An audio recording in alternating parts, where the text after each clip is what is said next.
En Mateo, hermanos, capítulo 2, estábamos hablando la semana pasada, hermanos, sobre por qué Mateo habla o presenta el evangelio de la manera que lo hace. ¿Se recuerda qué dijimos que significa evangelio?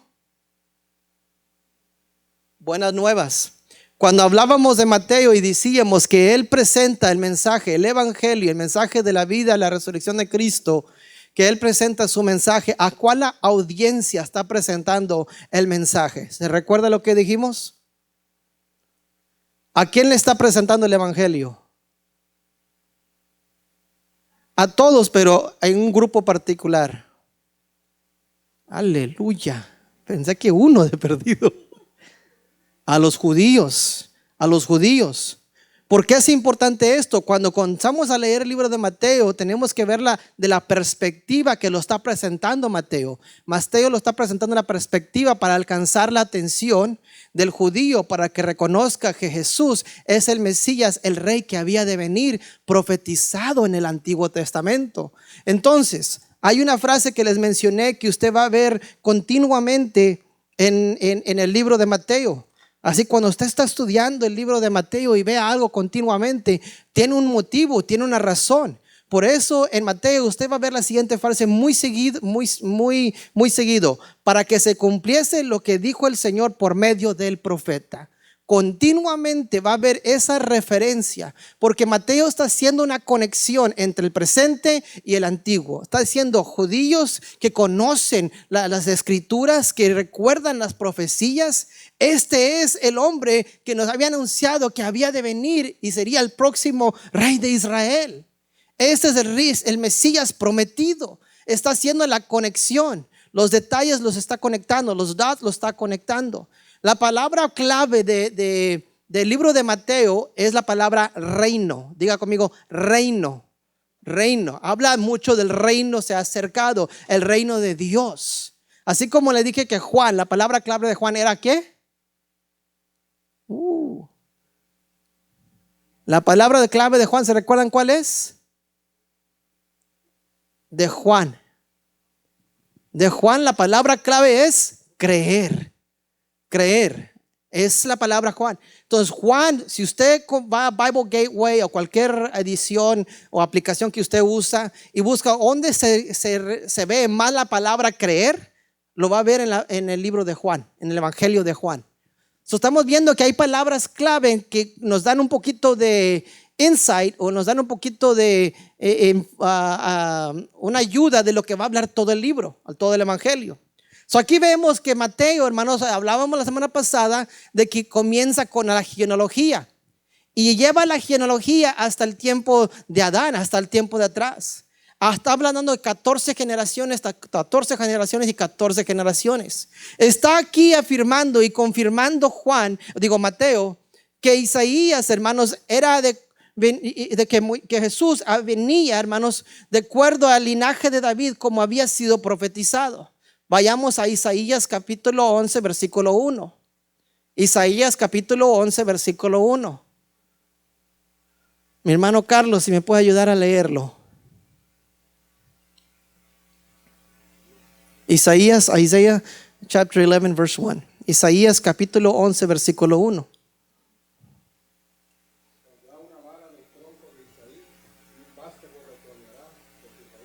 Aquí el profeta mayor Isaías está hablando de que el futuro Salvador, el futuro Mesías saldría de su mismo linaje. Por eso Mateo presenta, hermanos, el linaje, la descendencia o la genealogía que lleva Jesús, porque viene de descendencia de David. Y aquí hace esas conexiones. En Isaías 7:14, mi hermano Jorge la semana pasada nos leyó este versículo, a ver si nos puede ayudar esta ocasión también. Isaías capítulo 7, versículo 14. Hace una referencia igual Mateo aquí en lo que vamos a estar leyendo, hermanos, entre lo acontecido y lo que fue profetizado, lo que fue anunciado más de 600 años antes.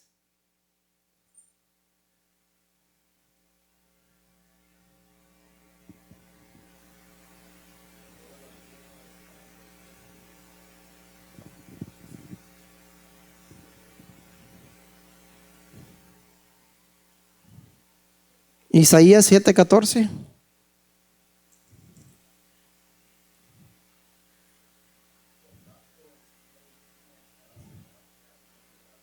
Os dará señal que la Virgen, amén. Estamos hablando que aquí Mateo, hermanos, en los primeros 2 capítulos está haciendo conexiones. Si vamos al capítulo 2, yo leí el 10 y el 11, pero vamos a leerlo desde el versículo 1. Dice, cuando Jesús nació en Belén de Judea, en días del rey Herodes, vinieron al oriente a Jerusalén unos magos, diciendo, ¿dónde está el rey de los judíos que ha nacido? Porque estrella hemos visto en el oriente y venimos a adorarle. Oyendo esto, el rey Herodes se turbó y toda Jerusalén con él. Y convocados todos los principales sacerdotes, son las palabras, los que conocían la palabra del Señor del Antiguo Testamento, y los escribas del pueblo que eran maestros en eso, que eran profesores y conocedores de esto, les preguntó, ¿dónde había de nacer el Cristo? ¿Dónde fue profetizado? ¿Dónde fue anunciado? Ellos le dijeron, en Belén de Judea, porque así está escrito por el profeta. Recuerda la frase que estamos diciendo que se repite continuamente y hace referencia, dice, tú Belén de la tierra de Judá, no eres la más pequeña entre los príncipes de Judá, porque de ti saldrá un guiador que apacentará a mi pueblo Israel. Y esta, hermanos, esta escritura o esta profecía la vemos, hermanos, en Miqueas capítulo 5, versículo 2. Eso es algo que se anunció con tiempo y avisó al pueblo de Israel que eran las evidencias, que eran las cosas que iban a acontecer, que mostraran que este sería el Mesías, el rey que había de venir. Entonces Herodes, llamando en secreto a los magos, indagó de ellos diligentemente el tiempo de la aparición de la estrella. Y enviándoles a Belén, dijo, id allá y averiguad con diligencia acerca del niño. Y cuando le halléis, hacedmelo saber, para que yo también vaya y le adore. Ellos, habiendo oído del rey, se fueron, y he aquí la estrella que habían visto en el oriente iba delante de ellos, hasta que llegando se detuvo sobre donde estaba el niño. Al ver la estrella se regocijaron con muy grande gozo. Al entrar en la casa, vieron al niño con su madre María postrándose, lo adoraron, abriendo sus tesoros, le ofrecieron presentes, oro, incienso y mirra. Pero siendo avisados por revelación en sueños que no volviesen a Herodes, regresaron a su tierra por otro camino. Y continúa hablando aquí, hermanos. Versículo 15. Y estuvo allá hasta la muerte de Herodes, está hablando de Egipto, en la familia de Jesús, José y María. Tuvieron que irse a Egipto por el peligro de que pudiera ser Herodes con él, para que se cumpliese lo que dijo el Señor por medio del profeta cuando dijo, de Egipto llamé a mi hijo. Entonces hubo un lapso de tiempo, hermanos, donde viendo el peligro, considerando el peligro, la amenaza que se iba a levantar contra los menores de 2 años, hermanos, el Señor inquieta a José a llevar a su hijo Jesús a Egipto. Entonces ahí se cumple otra palabra en que de Egipto, hermanos, él iba a sacar a su hijo, iba a llamar a su hijo. Y eso lo vemos aquí en la palabra de Dios continuamente, en Oseas capítulo 11, versículo 1. Y vemos, hermanos, que continúa diciendo en el versículo 17, entonces se cumplió lo que fue dicho por el profeta Jeremías, cuando dijo, voz fue oída en Ramá, grande lamentación, lloro y gemido, Raquel que llora a sus hijos y no quiso ser consolada porque perecieron. Estamos hablando que hace otra referencia a Jeremías 31:5. En este segundo capítulo ya hay varias referencias donde Mateo está exclusivamente presentando las conexiones entre el Antiguo y el Testamento y lo que estaba pasando en el momento, para poder verificar y confirmar: judíos, pueblo mío, pueblo entre que yo estoy, este es aquel que había de venir. Este es el que había sido anunciado. Y así le está dando todas las evidencias, las conexiones. Es para que ustedes crean en él y por medio de él sean salvos. Ok. Vemos ahí que ya estamos viendo cómo está haciendo la conexión Mateo. Pero vamos ahora despacito a ver las diferentes cosas que están aconteciendo aquí. Versículo 1 dice, cuando Jesús nació en Belén de Judea. ¿Por qué específicamente menciona Belén de Judea? ¿Alguien sabe?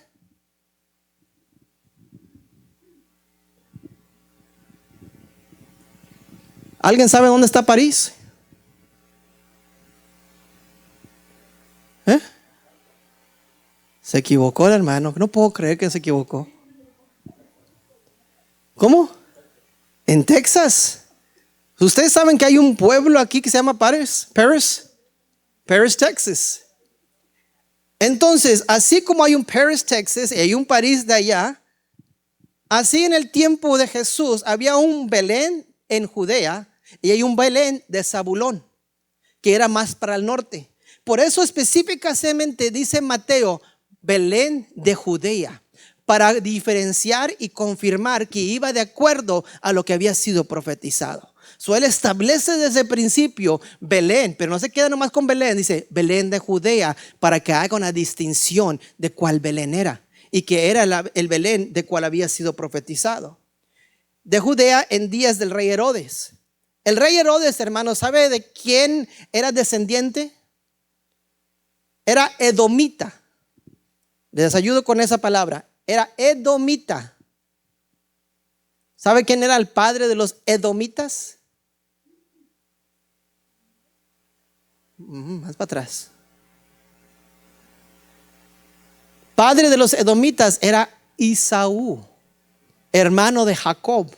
¿Se recuerdan los gemelos que nacieron? Entonces, él era descendiente de Esaú. Entonces, él tenía relación con el pueblo de Israel, pero su madre era árabe, era mezclado. Entonces, cuando él entra al reino, hermanos, él entra a ser rey con permiso del imperio romano sobre los judíos. El imperio romano lo reconocía como rey de los judíos, pero los judíos no lo reconocían como rey auténtico porque venía con sangre mezclada. Entonces tenían eso contra él, en amistad con él. Y a pesar, no nomás eso, sino que también era un rey muy cruel. Vino a ser un rey muy cruel. Tuvo muchas cosas que él estableció o formó dentro del templo, dentro de la estructura o de Jerusalén, que mejoró. Pero por otros lados fue muy cruel. Incluso él mató a su esposa, mató a algunos de sus hijos, hermanos, para evitar que alguien más pudiera asumir al trono. Entonces este hombre, hermanos, era conocido como un mal hombre, a pesar de que había algunas cosas que él le había hecho. Y en este tiempo nace Jesús, con este hombre en el poder, este hombre cruel en el poder. Vinieron del oriente a Jerusalén unos magos. Aquí quiero hacer detenerme un poco, porque por lo general se nos menciona que hubo tres que vinieron a ver a Jesús: reyes magos. ¿Cuántos conocen eso? Que dicen que son reyes magos. Han conocido eso en la tradición, que son reyes magos. Entonces, nunca se establece en la palabra que fuesen reyes magos. Lo que pasa, hermanos, es de que Mateo hace conexiones entre el Antiguo y el Nuevo Testamento, lo que estaba pasando en el momento. Pero él no se va a forzar que una profecía, él no va a forzar que una profecía aparente ser una conexión. Entonces vemos, hermanos, que en Salmos capítulo 72, si no me equivoco, habla de que reyes de Tarsis, de Seba y de Seba y de Saba iban a venir a adorar. Entonces, como se menciona la palabra reyes allí, y aquí se menciona magos, la tradición del tiempo, la tradición eclesiástica unió las dos palabras y constituyó reyes magos. Pero estos magos no eran reyes. Estos magos no eran los que cumplieron la profecía de Salmo 72. Mas sin embargo, a muchos en la tradición conectan eso y por eso nos mencionan reyes magos. Magos, hermanos, no eran personas hechiceras, no eran personas que se movían en la brujería. Algunos sí eran, pero estos en particular, hermanos, eran gente sabia que estudiaba la astrología, las estrellas, el movimiento de las estrellas. Entonces estas personas, a pesar de que no eran judías, no eran del pueblo de Israel, les gustaba conocer las historias y las profecías de diferentes culturas y mirar las estrellas, la luna y todos los movimientos, y considerar que en algún movimiento diferente lo que había sido profetizado en una cultura se iba a volver a una realidad.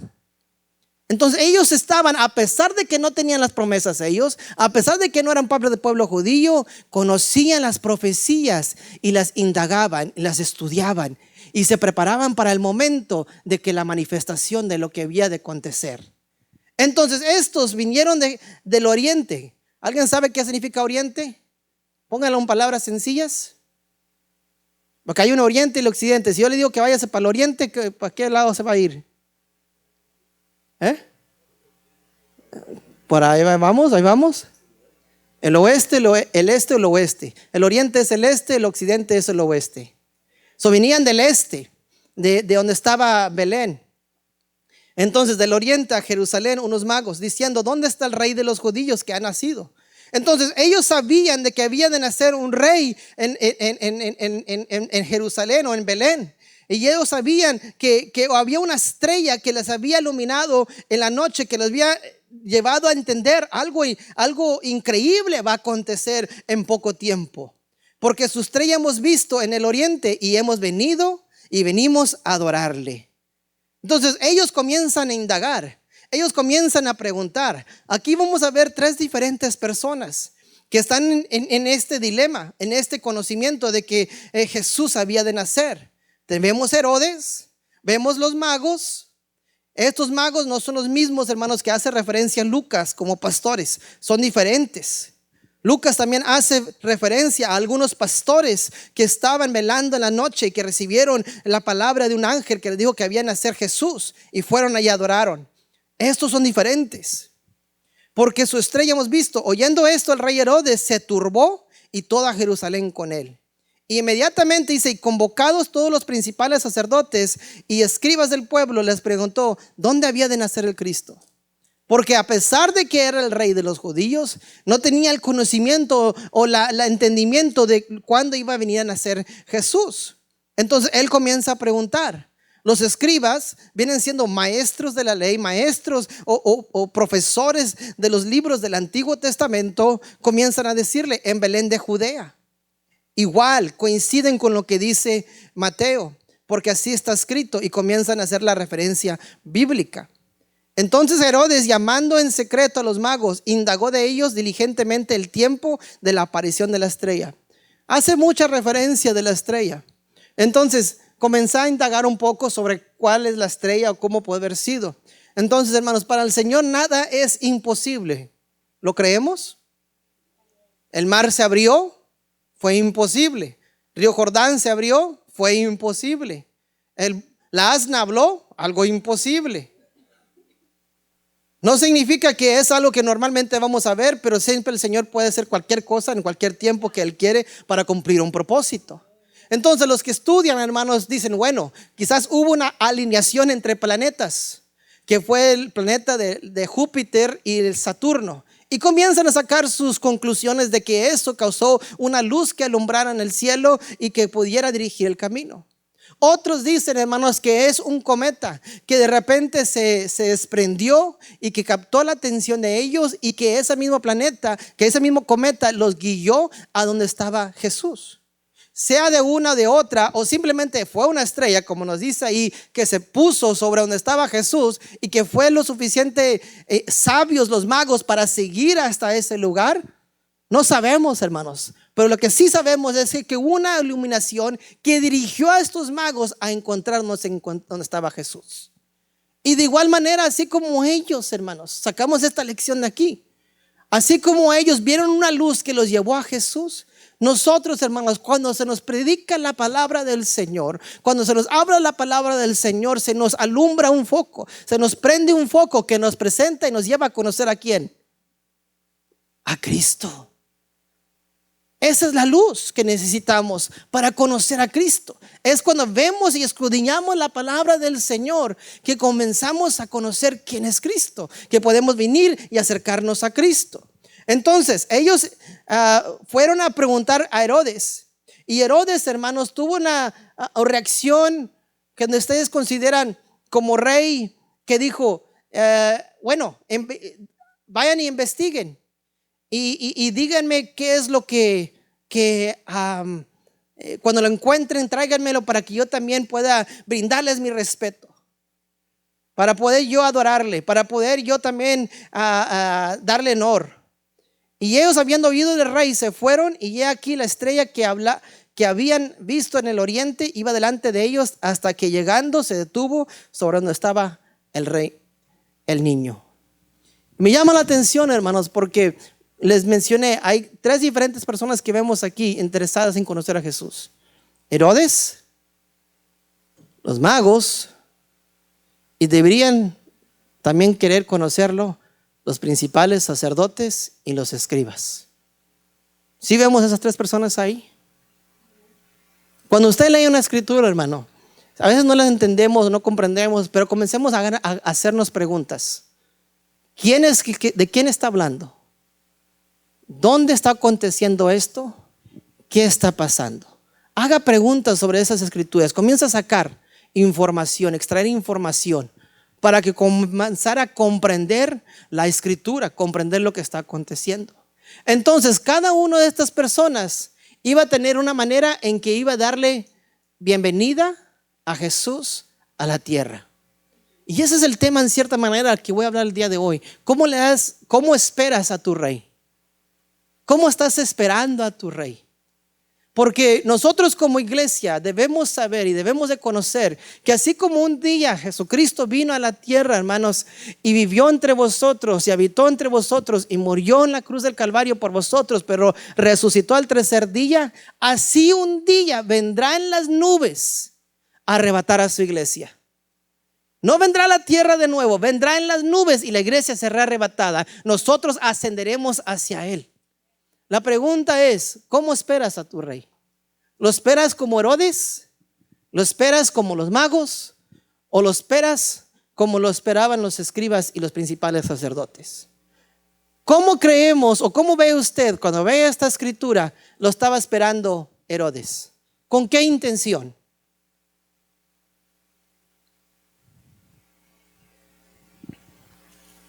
Le voy a dar unos detalles. Vamos a ir al versículo 16 para ayudarle a pensar cómo lo esperaba Herodes.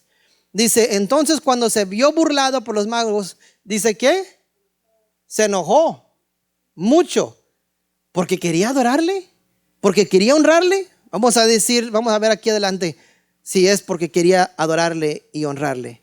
Y el siguiente versículo, las siguientes palabras dice, y mandó a matar a todos los niños menores que había en Belén y en todos sus alrededores, conforme al tiempo que había inquirido de los magos. Ok, viendo eso, ¿cómo estaba él esperando al rey que había de venir?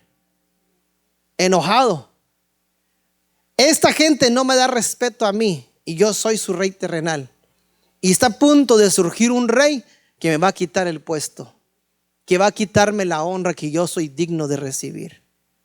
Él estaba pensando en lo que se le podía quitar, lo que podía perder. Y antes de perder o que alguien le quitara algo, prefería matar a un gente inocente, niños inocentes. Entonces, hermanos, vemos aquí que así es Satanás, que viene a hacer 3 cosas. ¿Cuáles son esas 3 cosas? Robar, hurtar, matar y destruir. No es suficiente hurtar o robar. No es suficiente matar, separarte. Porque hemos hablado en el pasado, matar no estamos hablando de que muerte física, sino una separación de Dios. No te viene nomás a robar los talentos, las habilidades, o querer silenciar o opacar los talentos, las habilidades que tú tienes. Decirte que no tienes nada que ofrecer, o sea, robarte, sino matarte, separarte eternamente de Dios y por fin destruirte. De tal manera que así como él será lanzado en el lago de fuego para siempre, el que renuncia a Jesucristo, el que niegue a Jesucristo, también sea lanzado con él eternamente y destruido. Eso es lo que viene a hacer el enemigo. Entonces Herodes estaba haciendo lo mismo. Él no quería perder el puesto. Él estaba esperando al Mesías que se revelara para poder acabar con él, eliminarlo. Entonces, yo creo, hermanos, que esta sería una actitud que no poseeríamos nosotros. No estamos esperando que Jesucristo venga para eliminarlo o para eliminar a alguien, sino que vemos las siguientes 2 personajes que pueden ser una representación de quiénes somos nosotros. Vemos el siguiente personaje. Ya vimos a Herodes. ¿Cuál era el siguiente personaje? ¿Los quién? Los magos. ¿Cómo vimos que los magos respondieron al hecho de que Jesús había visitado la tierra? ¿Qué hicieron ellos?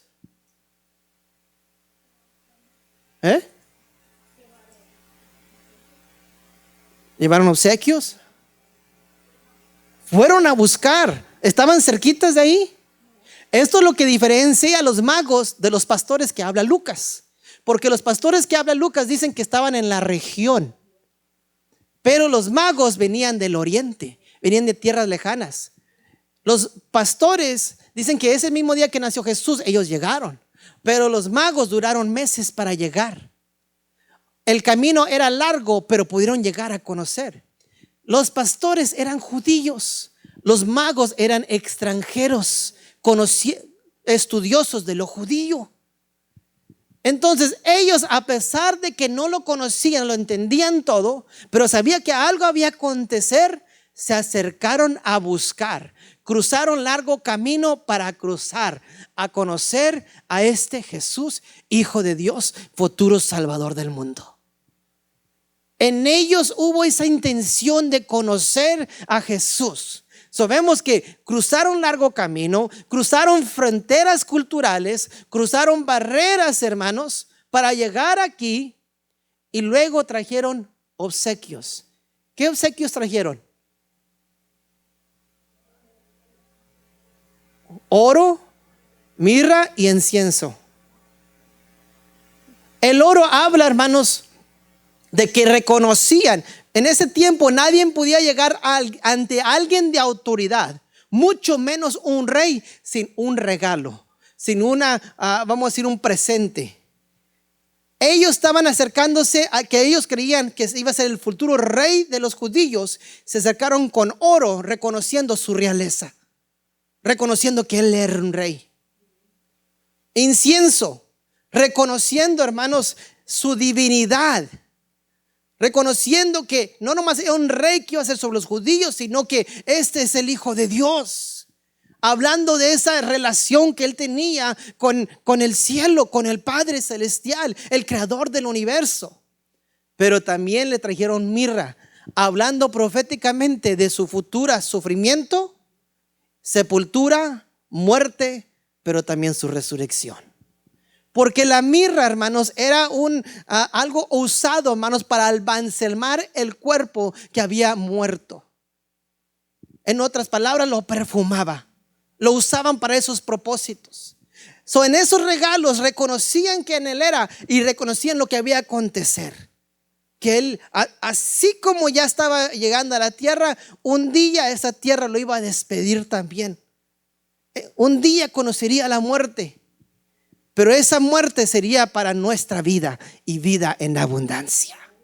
Y estamos hablando que estos no eran judíos, no eran parte del pueblo de Dios.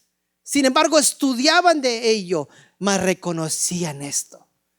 Entonces me imagino que ya es que estamos hablando de los magos, que cuando los fariseos o cuando los escribas y los principales sacerdotes se acercaron, ¿cómo cree que reaccionaron ellos? Vamos a ver. Aquí, convocados todos los principales sacerdotes y los escribas del pueblo, le preguntó, ¿dónde había de nacer Cristo? Ellos le dijeron, en Belén de Judea, porque está escrito, y dieron la profecía. Pero hasta allí llegaron. Tenían el conocimiento, pero no la voluntad para ir a indagar sobre lo que habían anunciado. Herodes estaba preocupado de lo que podía ser quitado de él. Los magos estaban interesados lo que estaba por ser añadido a ellos y lo que fue añadido a la tierra. Y a los principales sacerdotes, a los escribas, los que saben la palabra, les importó muy poco. Digo, ¿qué importa? No les interesó en lo que los magos tenían que decir cuando todo estaba coincidiendo en ese momento. Esto es algo, hermanos, que tenemos que tener mucho cuidado, porque ellos conocían, pero no practicaban. Conocían, pero no buscaban. Estaban presentes, pero ausentes a la visión o lo que acontecimiento que estaba sucediendo o estaba ya ocurriendo frente de ellos. Pregunto yo, ¿ustedes de los magos? ¿Ustedes de los principales sacerdotes y escribas? ¿Tiene el conocimiento, pero no le interesa si viene Cristo o no? ¿No lo espera con ánimo o con entusiasmo, con algo que ofrecerle? ¿O está como los magos? Quizás no fue el pueblo escogido, quizás no fue el perfecto, pero fue adoptado, fue incluido, fue hecho libre, fue hecho hijo y hija de Dios. Y su vida sus acciones, su vida, su persona, es el regalo que usted le puede dar al Señor. Usted lo único que le puede dar es el agradecimiento, la gratitud. Y lo espera con entusiasmo, espera verlo con entusiasmo. ¿Cuál es usted? Porque dice la Biblia que el árbol ¿cuáles son sus frutos? ¿Cuáles son los frutos de ustedes? Yo como pastor, hermanos, puedo ver los frutos, pero usted tiene que reflejar en los frutos el interés de conocer la palabra del Señor. Muestra su deseo de conocer a Cristo y esperar la venida de Cristo. Hermanos, su deseo de acercarse a la casa de Dios en adoración a Dios habla cómo los magos se acercaron a Cristo. Ellos fueron a donde estaba Cristo, no esperó que Cristo fuera a donde estaban ellos. Inmediatamente donde llegaron, lo adoraron y le entregaron presentes. Entonces significa que si somos como los magos, al momento que llegamos a la casa del Señor, ya venimos con el deseo de darle algo al Señor. Nuestro cántico de alabanza, nuestro cántico de gratitud, nuestro cántico de adoración, porque Él ha sido bueno y sabemos que algo nuevo ha de acontecer en nuestras vidas. ¿Cómo estás esperando a tu Rey? ¿Cómo estás esperando a Jesús? Si Jesucristo viniera por su iglesia el día de hoy, ¿cómo ha sido el momento que ha preparado este encuentro? ¿Ha estado ardiendo por la presencia o ha estado inconstante? Un día sí, un día no. Un día sí quiero, un día no quiero. Fíjense, hermanos, que no, aunque queramos o no queramos trabajar, salimos a trabajar. ¿Sí o no? Porque vemos una responsabilidad de cuidar y mantener un hogar. De igual manera, hermanos, nuestro caminar con el Señor, queramos o no quiera este cuerpo, yo busco a Dios, yo me acerco a Dios, porque yo tengo una responsabilidad con mi hogar, mi templo, mi morada del Espíritu Santo. Entonces, son cosas que tenemos que considerar. Cuando vemos y estudiamos este simple capítulo, es algo que me vino. ¿Cómo recibes o cómo estás esperando a tu Rey? Al futuro, al Rey de Reyes y al Señor de Señores. ¿Cómo lo estás esperando tú? ¿Con qué expectativa? ¿Con qué gozo? ¿Con qué entusiasmo? ¿Con qué alegría? ¿Estás como la parábola de los talentos, ya habiendo cosechado, sembrado, usado tus talentos y cosechado para darle algo cuando Él regrese? ¿O has enterrado tu talento? ¿Qué has hecho? ¿Cómo estamos preparándonos para ese encuentro con Cristo? Porque ya no habrá excusa, hermanos. Bueno, el pastor nunca me dejó, el pastor esto. No va a haber excusa, hermanos. Nosotros tendremos que dar cuentas, especialmente los que ya tenemos más trayectoria con el Señor. El que más se lo confíe, más se le demandará. Hay un ejemplo que tenemos que dejar, hay un ejemplo, un legado que tenemos que dejar a nuestros hijos. Que por el evangelio no es algo, hermanos, que es desaprovechoso, sino al contrario, es provechoso, es gozo, paz y amor en el Señor. Entonces, nosotros tenemos que considerar al estudiar simplemente esta escritura, cómo estamos recibiendo o cómo estamos esperando a nuestro Señor. Como Herodes, como los magos, como los escribas, ¿cómo lo estamos esperando? Aquí vemos las diferentes, hermanos, actitudes que se tomaron. Vemos que cuando Los magos se acercaron, al ver la estrella se regocijaron con muy grande gozo, y al entrar en la casa vieron al niño con su madre María. Postrándose, lo adoraron. Abrieron sus tesoros, le ofrecieron presentes, oro, incienso y mirra. Tocando o continuando, pero siendo avisados por revelación en sueños que no se volviesen a Herodes, regresaron a su tierra por otro camino. Me llama la atención porque si ustedes estudian o ven este capítulo 2, va a haber otra frase que aparece mucho. La palabra sueños. Aquí dice apareció en sueños, pero otra frase va a decir avisado por sueños. Después, versículo 13, que partieron ellos, he aquí un ángel del Señor apareció en sueños a José y dijo: levántate, toma al niño y a su madre y huye a Egipto y permanece allá hasta que yo te diga, porque acontecerá que Herodes buscará al niño para matarlo. El Señor estaba enterado. Nuestro Padre Celestial estaba enterado de lo que estaba queriendo hacer Herodes, o iba a querer hacer Herodes con Jesús. Entonces lo que Él hace, Él protege lo que fue sembrado sobre la tierra. Hermano, usted y yo, cada uno tenemos algo que fue sembrado de parte de Dios en nosotros. Y Dios siempre nos dará palabra y dirección, cómo cuidar y proteger aquello que ha puesto en nuestras vidas.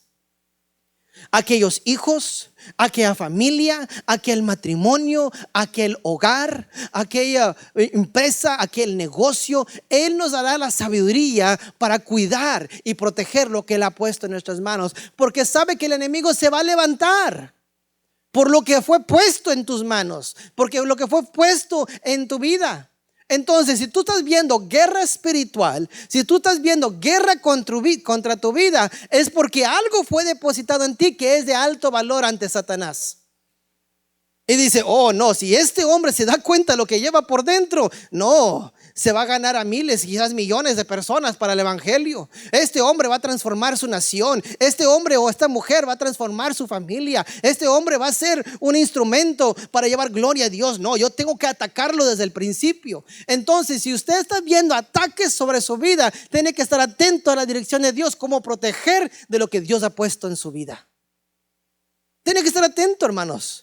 No podemos estar más atentos a lo que está sucediendo y desatender lo que Dios está diciendo. Para todo ataque al enemigo hay una voz de dirección de parte de Dios. Siempre. Pero está en nosotros si vamos a tener el oído para escuchar lo que Dios dice, o solo el oído para escuchar lo que está corriendo en nuestras vidas. ¿Cuál va a escuchar usted? ¿Es más fuerte lo que dice el problema o la situación o la amenaza? Como fue con el caso de Elías. ¿Fue más fuerte la amenaza que lo que Dios estaba diciendo? Dios tuvo que sintonizar el oído de Elías de nuevo en aquella cueva para que se alineara con su voluntad, porque estaba en desesperación por lo que había entrado por sus oídos, por la voz de un mensajero que vino de Jezabel. Esa voz estaba retumbando en su oído y el Señor tuvo que lidiar con él y enderezarlo, alinearlo de nuevo para poder escuchar la voz del Creador que siempre había estado con él. Entonces nosotros, hermanos, tenemos que entender que si hay un ataque, también hay una palabra de Dios para nuestras vidas. También hay una voz de Dios. Ahora, ¿usted se va a parar en la palabra de Dios o se va a poner a hablar sobre el problema que está ocurriendo? ¿Cuál va a ser usted? ¿Va a hablar sobre lo que Dios ha dicho o hablará sobre el problema que está viviendo? ¿Cuántos aquí están libres de problemas? Ninguna deuda, ninguna responsabilidad. ¿Cuántos están libres de todo problema? Viven tranquilos. Todos. Dice la Biblia y no miente: en este mundo tendréis aflicción. Pero la confianza en nosotros es confiar que yo he vencido a este mundo. Nosotros, hermanos, no ponemos nuestra confianza en las cosas terrenales, sino en lo celestial. Por eso más adelante vamos a estar estudiando donde dice: buscar las cosas de arriba y no las cosas de abajo, porque las de acá abajo se acaban, allá son eternas y para siempre. Entonces les decía a los muchachos el viernes, Él ya sabe lo que ha de acontecer. Él simplemente está invitando a aceptar el llamado, a no temer, para que entres en el plan y el propósito que Él tiene con tu vida. Que Él vea realizado lo que Él ya vio que aconteció. Entonces Él ya tiene un plan perfecto para ti. Pero el enemigo no se va a quedar sin hacer nada. Quiere ser un estorbo a lo que Dios quiere hacer en tu vida. Y tú determinas cuánto tiempo Él continuará siendo un estorbo. Y la única manera que peleamos nuestras batallas en lo espiritual es de rodillas y con la palabra de Dios. Usted no puede decir como yo, tengo 25 años, Señor, sirviéndote. Esto no me debe pasar a mí porque yo tengo jerarquía. No. Así como el que tiene un año, como el que tiene 25 o 26 años como yo, todos tenemos que doblar rodillas y buscar de Dios. El problema no se va a doblegar simplemente porque llevo el título de pastor. No. A veces, hermanos, el problema se aumenta o es incremento de acuerdo al liderazgo que tú tienes, la influencia que ustedes tienen. Recuérdense que les dije la semana pasada: el enemigo no te va a atacar cuando no tienes influencia. Te va a atacar cuando ya estás en la plataforma de influencia, porque así no más te tumba a ti, te tumba a todos los que están alrededor de ti. ¿Qué pasó con José? Cuando llegó a la influencia fue cuando lo acusó injustamente la mujer de Potifar. Y no lo buscó nomás tumbar a él, buscó a tumbar a todos los que estaban influidos por él. Pero eso era una injusticia. Él no hizo lo malo. Pero hoy en día, hermanos, lamentablemente veo y duele el corazón porque son consiervos, pastores caer de la gracia, caer en error, cometer una falta. Porque el enemigo no te tienta cuando no tienes nada, te tienta cuando lo tienes todo. Te espera que estés allí cuando ya tengas la iglesia, tengas la multitud siguiendo y escuchando la voz que Dios está dando a través de tu vida para tentarte en esas áreas de debilidad. Y un pastor una vez dijo: y asegúrate que tu ropa interior esté bien limpia, porque a medida que subas o seas exaltado, se va a revelar lo que llevas ahí.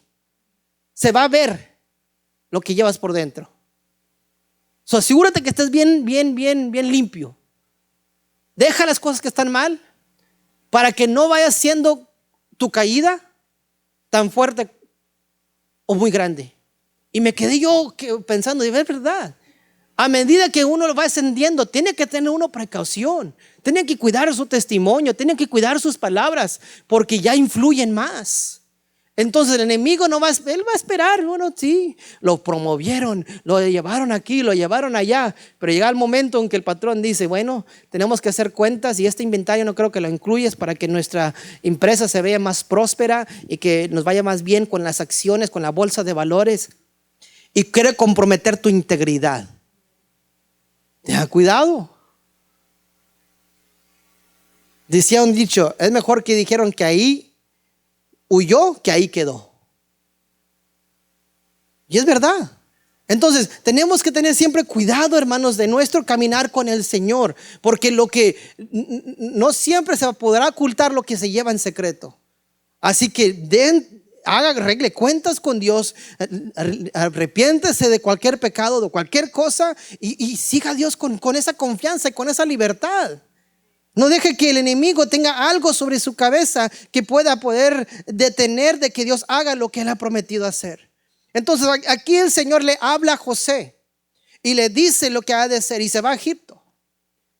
Y él, despertando, tomó de noche al niño y su madre y se fue a Egipto. Inmediatamente, hermanos, nomás recibió de la dirección. ¿Qué hizo? Salió, accionó. Cuando hasta hace poco hablábamos de las 7 milagros, ¿verdad? 7 evidencias. ¿Y qué caracterizó cada evidencia? ¿Qué tenía que hacer la persona? Accionar. El Señor da la orden y espera que usted y yo accionemos de acuerdo a su palabra. Él va a premiar eso. Él lo lleva a Egipto, ahí lo mantiene oculto por un tiempo hasta que Herodes muere.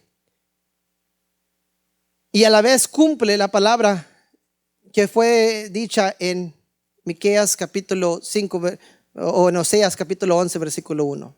Herodes entonces, cuando se vio burlado por los magos, se enojó mucho y mandó a matar a todos los menores de 2 años que había en Belén y en todos sus alrededores. Miren, hermano, lo que era este hombre. Entonces se cumplió lo que fue dicho por el profeta Jeremías cuando dijo: voz fue oída en Ramá, grande lamentación, lloro y gemido. Raquel que llora a sus hijos y no quiso ser consolada porque perecieron. ¿Alguien se recuerda en Ramá qué fue lo que pasó? En Ramá, hermanos, cuando el pueblo babilónico vino a tomar cautivo a Israel, en Ramá se juntaban todos los que habían sido prisioneros y de ahí los enviaban a Babilonia. De ahí se los llevaban cautivos. Y ahí, hermanos, madres lloraban porque era la separación de hijos con su madre. Estaban desconsoladas. Ahí lloraban y gemían la separación y la cautiverio en cual estaban entrando ellos y su familia, porque no estaban seguros si volverían a verse una vez de nuevo. Y por eso aquí dice: voz fue oída en Ramá, que era una ciudad, grande lamentación, lloro y gemido. Raquel que llora a sus hijos no quiso ser consolada porque perecieron. Lloraban por la separación. Similar a lo que vemos hoy en día, hermanos, cuando padres vienen con sus hijos y cruzan el Río Grande, hermanos, y son separados por causas de migración. Y ya no se dan cuenta dónde están sus hijos. No saben cuándo van a ser soltados, o si fueron soltados, o a quién fueron soltados. Eso es algo que sucede hoy en día también. Y hay un gemido, hay un lloro, porque no sabe los padres dónde están sus hijos. Y ese es el lloro que se levantó, que fue profetizado anteriormente, que vendría por causa de este hombre cruel llamado Herodes. Pero después de muerto Herodes, he aquí un ángel del Señor apareció en sueños a José en Egipto y dijo: levántate, toma al niño y a su madre y vete a tierra de Israel, porque han muerto los que procuraban la muerte del niño. Sí, hermanos, el enemigo y sus estrategias, créalo o no, tiene un punto final. No por siempre el enemigo va a dejar que no es por siempre Dios va a dejar que el enemigo siga amenazando o atacando a su vida. Llega un punto donde le pone un pare a la obra de Satanás sobre su vida. Por eso dice Santiago: someteos pues a Dios, resistir al diablo, ¿y quién? Él huirá. Entonces va a haber un momento en que el enemigo va a huir, pero tenemos que someternos a Dios, resistir al diablo y él huirá delante de vosotros. Entonces, cuando esta pareja, hermanos, este super equipo fue confiado esta responsabilidad, fueron obedientes en escuchar a Dios. ¿Quién fue el primer super equipo? ¿Quién fue el primer matrimonio? Ellos también les habló al Señor, ¿verdad? La pregunta es: ¿obedecieron? El siguiente super equipo también escucharon de Dios. ¿Y qué cree? Ellos sí obedecieron. Aquellos eran perfectos, estos eran imperfectos. Aquellos no hicieron lo que Dios le había pedido de ellos. Estos, a pesar de que eran imperfectos, hicieron lo que Dios pidió de ellos. Eso me da aliento a mí, porque a pesar de que soy imperfecto, puedo hacer lo que a Dios le agrada. No tengo que decir, tengo que ser perfecto para hacer lo que a Dios agrada, porque el que fue perfecto le falló, pero el imperfecto fue fiel a su llamado. Herodes dijo: ¿qué me podrá quitar este hombre? Los magos decían: ¿qué nos podrá añadir? Los sacerdotes decían: pues qué importa. Pero aquí María y José dicen: qué fiel es nuestro Dios, qué fiel en guardarnos. Él sabía lo que había de venir, porque desde el principio hubo resistencia, hermanos, contra José y María, porque el embarazo salió durante el tiempo de desposamiento. Mas sin embargo, Dios fue fiel, no tan solo en esa área, sino en estos momentos. Ya vamos a concluir. Entonces él se levantó y tomó al niño y a su madre y vino a tierra de Israel. Pero oyendo que Arquelao reinaba en Judea en lugar de Herodes su padre, tuvo temor de ir allá, pero avisado por revelación en sueños. Ve, otra vez escuchamos esta palabra. Dios sigue hablando, hermanos. ¿Cuántas veces lo vemos aquí? 1, 2, 3. Por mínimo 3 veces que le habla a José por medio de sueños y revelación. ¿Se acabó el sueño y la revelación? En los postreros días, dice la palabra de Dios, derramaré ¿de qué? Vuestros hijos y vuestras hijas profetizarán. Los jóvenes, ¿qué dice? Jóvenes o los ancianos tendrán visiones y los jóvenes tendrán sueños. Ahí todavía, hermanos, Dios quiere hablar. Así como estamos hablando la palabra de Dios, Dios está hablando. Pero a algunos de ustedes Dios le habla por sueños. Es algo que sucede aún el día de hoy. Yo no, cuando alguien me dice, pastor, tuve un sueño y esto pasó, yo no lo tomo a la ligera. Se va a reír de esto. Pero hace como 2 años, cuando fuimos con los varones a la pesca, venía una tormenta. Y hermano Juan Roberto me había dicho un sueño un año antes. Y cuando yo me di cuenta de esa tormenta y pensé en el sueño que me dijo él, dije, no sé si vamos a ir. Me decía el hermano Roberto un año antes, me decía, soñé de que venía una tormenta muy fuerte y nosotros estábamos en una casa de playa y que pegaba la lluvia contra la casa de playa y teníamos que correr a las hermanas para poder salvarnos. Entonces cuando llega el día que vamos a ir a la playa con los varones y que se levanta aquella tormenta, todo lo que podía pensar yo en el sueño que me había dicho el hermano, dije, ¿y si viene la tormenta? Porque no era una tormenta normal, era como un huracán. Y que se iba a pegar para acá. Y si la verdad tiene razón, hermano, y que Dios le habló en sueños, y voy a llevar a los varones para allá. Oiga, hermano, no dormí como por 2-3 días, pensando y orando a Dios. Y gracias a Dios todo salió bien y pudimos ir y disfrutar y nada aconteció. Pero Dios habla por sueños. Y uno tiene que estar alerta porque podría acontecer. Y uno tiene que pedir, Señor, guíame, dirígeme. Hermanos, varones, Dios ya les habla a ustedes. Dios les va a hablar a ustedes sobre su hogar, sobre su familia. Hay palabra que su esposa, su hija, su hijo tiene que escuchar de parte de Dios, de parte de usted. Usted tiene que hablar la palabra. Usted tiene que tener esa intimidad con Dios y poder darle esa palabra de pastor a sus hijos, a su familia. Yo le dije a mi esposa la semana pasada, el domingo, ¿verdad?